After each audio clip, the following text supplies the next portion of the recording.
Hi Wow Life! Another video, another share guys, another POV. So ngayon guys, magbibigay tayo ng point of view sa dalawang sakalam sa Kalinga. Parehas sila actually na nasa views. Ngayon ay hindi sila nagkakaunawaan, hindi sila nagkakaintindihan. Big time ang away nila ngayong dalawa. So, paano ba yan? Sino ang may tama? Sino ang may mali? Anyways, bago ang lahat, don't forget to support and subscribe. Kuya Val Santos Matubang at Ina Vlog, Kalingap Rab, at sa lahat ng Team Kalingap. Siyempre guys, maraming salamat sa support at pagmamahal nyo sa aming mga Kalingap reactors. Ngayon, nako, matindi, maingay, mainit, parehas ang dalawa ngayon. Kasi naman, ay si Ate Malo naman, ang pinaglalaban niya is yung hindi pagsunod ni Dr. Love sa rules, 'di ba? Simple lang naman diyan. Sana kung sumunod si Dr. Love, walang gulo, hindi iinit or walang kokontra, hindi mag-iingay si Ate Malo. Yun nga lang, siguro si Ate Malo is napasobra nga lang yung ano niya, yung pag-atake niya kay Dr. Love. Medyo naging personal na. And syempre, umatake or nag-rebat din itong si Dr. Love. Nako, mas matindi yung bawat bagsak. Umabot pa sila sa puntong i-unsub ang bawat isa, so on and so forth. Hay, ang init. Mahirap silang pakalmahin ngayon sa totoo lamang because pareha silang may pinaglalaban. Ang sa akin lang naman, si Dr. Love naman, sa part na hindi niya pagsunod yung araw na sinabi ni Kuya Val na wag muna or kalma mo na sa pag-reaction, sa pag-BTS, pag-re-upload sana about sa EDC kasi nga ang issues is humina ang views sa uploads ni Kalinga Prab kasi gawa naman ng kumbaga masyado ng babad, sabi, 'di ba? So, actually, hanggang ngayon ay hindi pa naman ni-resume ni Kuya Val kung kailan niya pwedeng pag-usapan ng dalawa, no? But anyways, irerespeto natin yan kasi yun ang pakiusap ni Kuya Val sa lahat ng mga reactors. And I guess, wala namang nagtatopic ng EDC. Pero na lang sa mga nasa labas sa Kalingap, yung mga re-uploaders kasi hindi yan sila magpapatinag, tuloy ang buhay, 'di ba? Kahit anong pinagbabawal, kahit anong pagbabawal ni Kuya Val dyan, hindi sila makikinig. Pero sa views, and kami sa Karipa, talagang tigil muna kasi yun ang pakiusap ni Kuya Val. And as for support sa kanila, para naman syempre tumaas din yung views sa kay Kalinga Prab sa uploads niya, ay wala mo ng reaction sa EDC. And actually, marami nang nakami sa EDC and we're waiting for the next episode, no?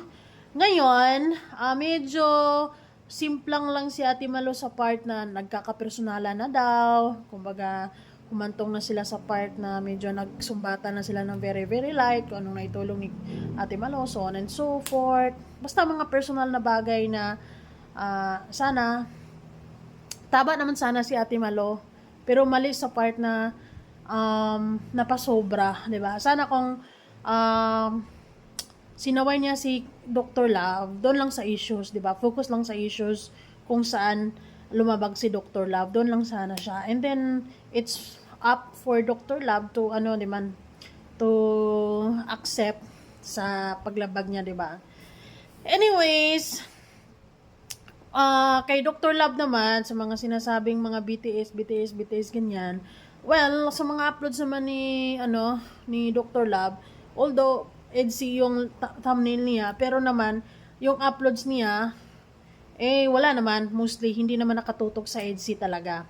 'Di ba? Although, sa Kalingap naman kasi, nandun yung sana, pinagbabawal yung BTS, pero grabe, matinding issues. Actually, napag-usapan na yan, diniscuss na ng paulit-ulit yan, pero yung iba sumunod, pero yung iba hindi.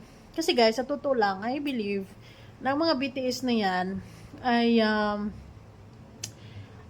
medyo nakaka-spoiled yan and nakakabalangganang manood sa main uploads doon sa channel ni Kalinga Prab kapag maraming nagbi-BTS. Pero si Kalinga Prab naman kasi, Para sa kanya naman, sinabi kasi niya, nabanggit kasi niya ng isang live niya na okay lang mag-BBTS, basta antayin ka mo na mag 24 hours yung main uploads niya. So, ano ba talaga? Si Kuya Bal, pinagbabawal ang BTS, pero kay Kalinga Prab, okay lang basta after 24 hours. So, kailangan siguro magkaisa sila, magkausap si Kuya Bal at saka si Kalinga Prab kung ano ba talaga bawal or hindi. Para hindi din ma-confuse yung mga taong nandyan na yung mga nag-BBTS, di ba? Kasi sayang nga naman yung mga BTS na yan. And sana sa mga nag-BBTS, at least 2 days bago nyo i-upload para naman talagang makagain ng views si Kalinga Prab. Kasi para yan sa mga beneficiaries niya, para kay Beyonce, 'di ba, lalo na yan, nagpapabahay, hindi pa tapos yung pabahay, 'di ba? So doon kumukuha ng paggastos. So as much as possible, as much as 'di ba, gusto nating mag-million views, mas maraming views. Isa sa mga problema diyan yung mga re-uploaders, yung tipong kumuha ng paunti-unti, 3 minutes, 2 minutes, 4 minutes, tapos doon pa sa mga highlights, yung highlights pang kinukuha, 'di ba? And isa talaga 'yon sa mga main problem kung bakit humina din ng views. Yung mga re-uploaders talaga, yung wala pang 24 hours pero kumuha agad ng mga videos. Ganon, mahirap, malaking problemang iwan ko, mukhang wala ng solusyon.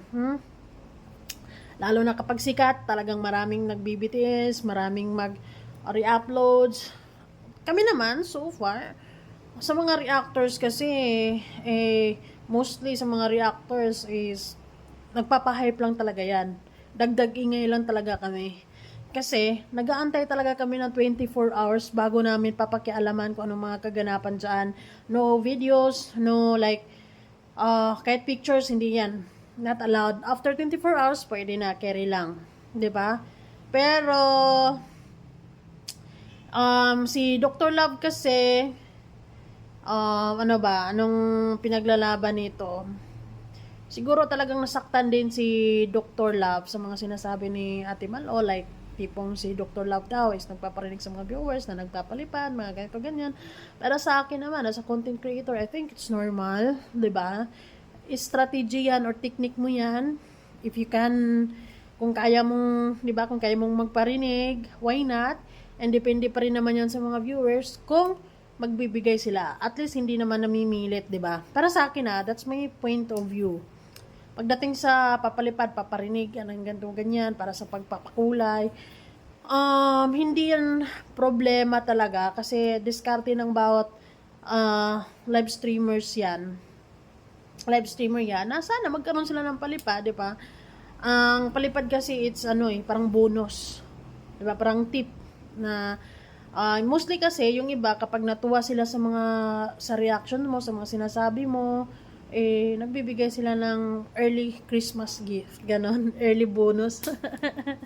So para sa akin, Ate Malo, sa part na yun, wala akong magiging problema dyan. Ang sa akin lang, siguro ang lang ni Kalingap, ni Dr. Love is yung hindi niya nasunod, 'di ba? Yung sinabing wag mo na pagsapan yung headset tapos naka-thumbnail, I think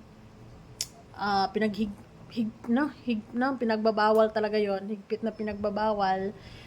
And yung sa mga BTS, siguro okay lang naman siguro ang BTS, depende kay Kalinga Prab, pero you guys consider na siguro after 2 days, bago nyo i-upload yung BTS nyo, para naman makagain talaga ng saktong view si Kalinga Prab, kasi he deserves it. Pero yung mga wakwak talaga dyan, yung mga makakapal talaga yung mukha dyan, na maraming re-uploaders, mapa kung saan man, mapa TikTok, mapa FB, and pati sa YT mismo, meron din. Nako, isa yun sa mga problemang mahirap solusyonan yun talaga naman. And sana sa mga viewers, guys, prioritize watching Kalinga Prab videos para mas masaya, mas ganado pa si Kalinga Prab na gumawa ng more kasi mataas ang views, 'di ba? Yun naman yun ang bonus sa bawat vloggers, yung mataas ang views, lalo na sa Kalingap na talaga namang kumukuha sila ng budget through or galing sa mga views. So sana silang dalawa ay hingi na sila ng sorry sa isa't isa. Matanda naman na sila parehas, alam na nila yung tama at mali. Love na sana. Anyways, para sa akin naman, if it's concern about the rules, dahil sa pagbibitiis at pag sunod-sunod na pagtopic ni Kalingap or ni Dr. Love about sa EDSI kahit na pinagbabawal muna, kung doon lang sana nag-focus si Ate Malo, siguro maintindihan yun ni Dr. Love. Kumaga siguro naman, alam naman niya siguro kung paano mag-adjust, 'di ba? 'Di ba? Ikalma na muna niya yung sarili niya hanggang sa isang araw si Kuya Val na mismo magsabi na pwede na. 'Di ba? Siguro hindi rin natin siguro mapigilan din yung iba kasi nai-excite lalo na kapag usaping si Kat, maraming kaantabay, maraming naghihintay kung anong updates, kung anong mga bulong-bulong. So yung mga viewers nai-excite din kung anong baon ni Dr. Love, 'di ba? Kung anong chismis ni Dr. Love about sa EDSI. So kaya doon talaga siya kumikita sa EDSI, may video man or wala, basta EDSI ang thumbnail, talagang nagigain ng views yan. Kasi, kumbaga yung mga tao talaga is, nahuhook sila sa EDSI and they're looking for something na kung anong mga bulong, mga updates, so on and so forth. Siguro, kung nag-focus lang doon si Ate Malo, si Dr. Love is hindi talaga siya, hindi siya magwawala ng ganun. Nagwawala siya ng ganun dahil medyo na-insulto siya, pinipersonal naman siya ni Ate Malo. Basta ganun. Minsan kasi kapag umiinit na yung ulo mo, nabubuhisit ka na sa tao niyan, talagang minsan nakapag-isip ka, nakapagsalita ka ng hindi maganda, masakit.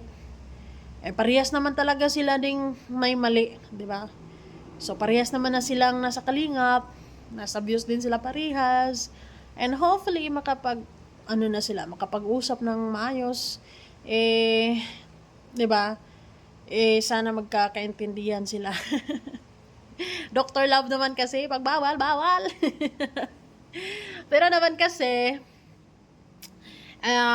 sa isyong BTS na 'yan, ay si Kalinga Prab mismo ang makapaglagay ng tuldok dyan.